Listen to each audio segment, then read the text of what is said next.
We can't speak day after day about globalization without at the same time having in mind that we need a multilateral solution. Good day everyone, my name is Ailyn Sayman. Maybe you saw the headlines in today's papers about Philippine economy and the impact of globalization. In the Philippines has become increasingly integrated with the global economy. This is evident in the general increase in trade in goods and labor migration. There is also greater integration in finance at relatively moderate pace.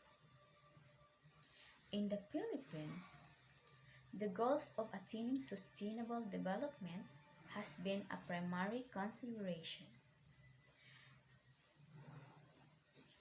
Therefore, global forces are often intended to achieve and directed towards achieving the purpose. However, these efforts do not always mean that different communities are able to participate at the same level or even benefits from these endeavors. This is the case of small communities who are facing many issues regarding globalization.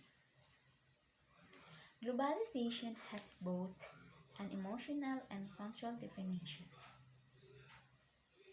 On the emotional side, the term has come to represent all the downsides of large corporations being able to affect the health of small communities by closing factories, shifting investment, managing markets. It's the powerful against the powerless. Globalization can both threat and opportunity. So what matters then is not the existence of the process itself, but like tide, how it can be managed and who benefits from which part of it. However, the world weight and resources, including trading opportunities, are sadly not distributed as equitably as those of us committed to reducing poverty and increasing democracy and social justice would like. This, the nature of economics growth matters. While globalization has no direct impact on poverty, globalization can affect poverty indirectly through the impact of economics growth and income inequality. Globalization has substantially changed the job market,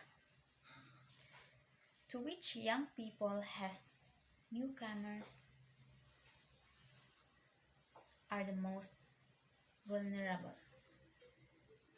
New technologies have replaced manual labor, mainly affecting low-skilled jobs and service sector.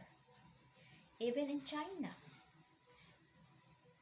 which has seen remarkable economic growth, the rate of unemployment is rising due to the ongoing transformation from agriculture to the less employment and intensive manufacturing and service industries.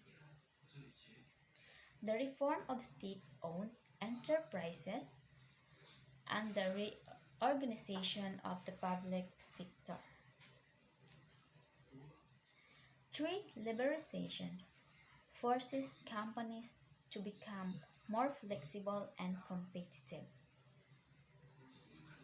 Many have become increasingly dependent on low cost, flexible labor, often employed on an irregular basis. The, outs- the outsourcing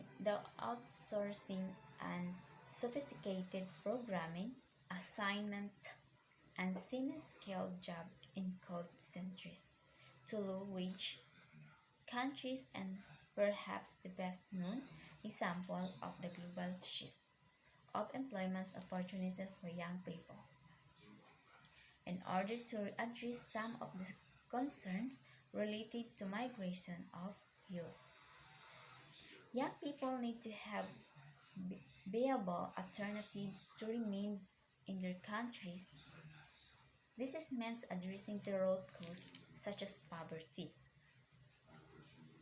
and by doing so, seeking to redress the inequalities between rich and poor nations.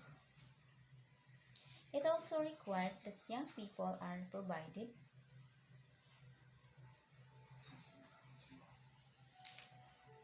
through education and skills training with the knowledge and confidence to become successful participants in the labor markets on their own countries.